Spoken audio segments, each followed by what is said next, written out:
Welcome to English Through Ideas, where we learn English through powerful ideas. Have you ever wondered why some people just seem to navigate their careers, their relationships, and their goals with absolute perfect timing, while others always feel kind of stuck? Well, today in this explainer, we're going to explore the idea of treating your life and your goals like a thoughtful, complex game of chess. We'll be drawing on some amazing ideas from business and psychology to show you how to build the architecture of your own life. Okay, let's take a quick look at our roadmap so you know exactly what concepts and vocabulary we're going to cover. We've got the grandmaster mindset, choosing your identity, your lens and language, the psychology of comparison, systems and momentum, and finally, the 4 speeds. Section 1, the grandmaster mindset, thinking ahead. To start this journey, we first have to look at the mindset you need to navigate complex decisions. It really all begins with how far into the future you are willing to look. Think about it like this. In chess, an amateur player is usually only looking 1, 2, or maybe 3 moves ahead. But a grandmaster already knows their next 11 to 15 moves. It's incredible. And honestly, most of us live life like that amateur chess player. We kind of stumble forward having no idea what our next 10 moves are. A lot of people try to make move number 14 when they're actually only on move number 2. And because the timing is totally off, it just falls apart. True success requires mapping out your next 15 moves carefully. Section 2, choosing your identity. Who are you?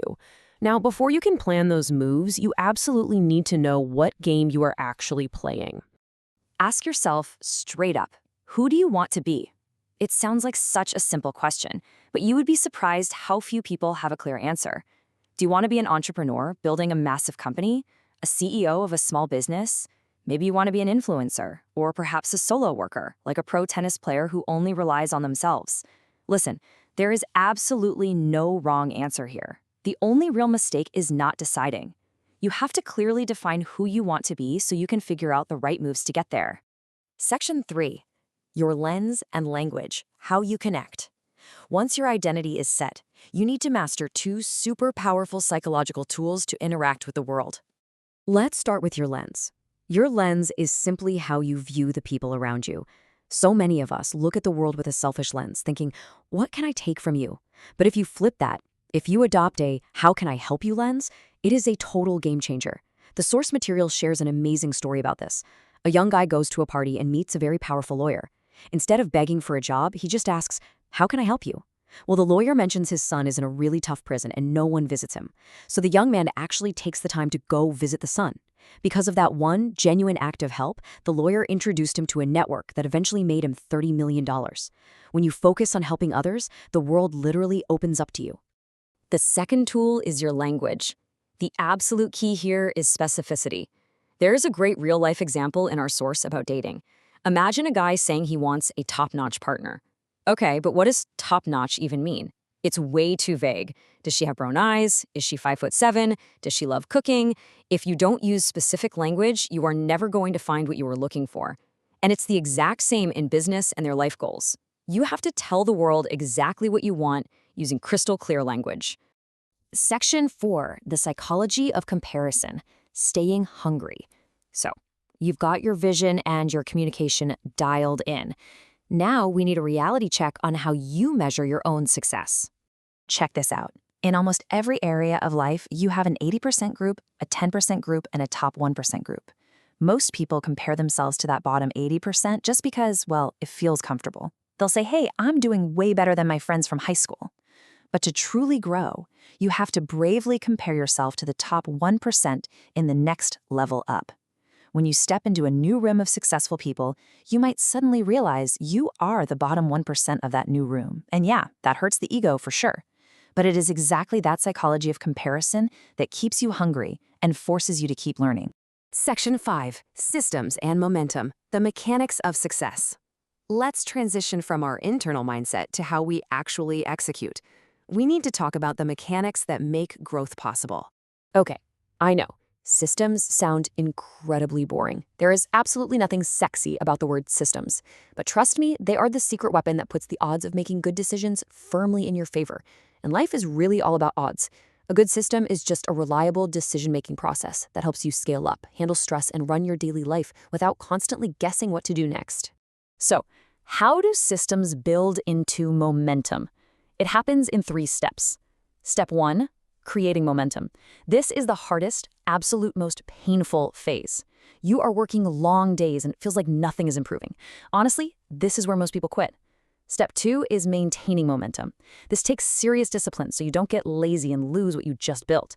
But if you survive and maintain it, you eventually hit step 3, advancing momentum. This is the really fun phase. Your rewards start to feel almost magical, and you achieve things faster and easier than ever before. Section 6, the 4 speeds, accelerating your growth.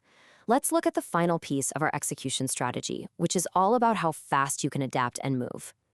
Just look at this timeline of Ferrari's 0 to 60 speed. In 1977, it took 8.1 seconds. By 1997, it was 4.9 seconds. By 2017, a mind-blowing 2.9 seconds. The crazy part is that today, a basic family car can go as fast as that 1977 Ferrari. It proves that speed in the world is constantly accelerating. What seems totally impossible today becomes the standard tomorrow. You have to constantly look for ways to increase your speed in life. To grow exponentially, you need to upgrade these 4 specific speeds. First, functioning speed. That is your support team. The better your support, the faster you function. Second, processing speed. How quickly can you finish a task from A to Z? Third, expansion speed. How fast can you safely move into new markets or learn new skills without losing your balance? And finally, timing speed. Knowing the perfect moment to speak, to act, or even to rest. Knowing when to do something is just as crucial as knowing how to do it. So, you've got your mindset, your systems, and your speed. What is the ultimate secret to growing beyond your wildest dreams? It is developing leaders. While basic systems create steady growth, investing your time into walking, talking, and genuinely developing the people around you is what makes your potential absolutely explode. This quote hits the nail on the head. Caring for people, taking them for a walk, asking how they're doing, and building up their skills, that is what makes you truly unstoppable. When you teach others to think critically and make good decisions, you are no longer operating alone. You have an entire army of leaders moving forward right alongside you. I want to leave you with a pretty provocative thought. We started out today talking about chess, right? So I challenge you to take out a piece of paper today and ask yourself, what are your specific next 15 steps going to be? Not just your next 1 or 2 steps, but your next 15. If you map them out, dial in your systems, and adopt that grandmaster mindset, there's literally no limit to what you can achieve.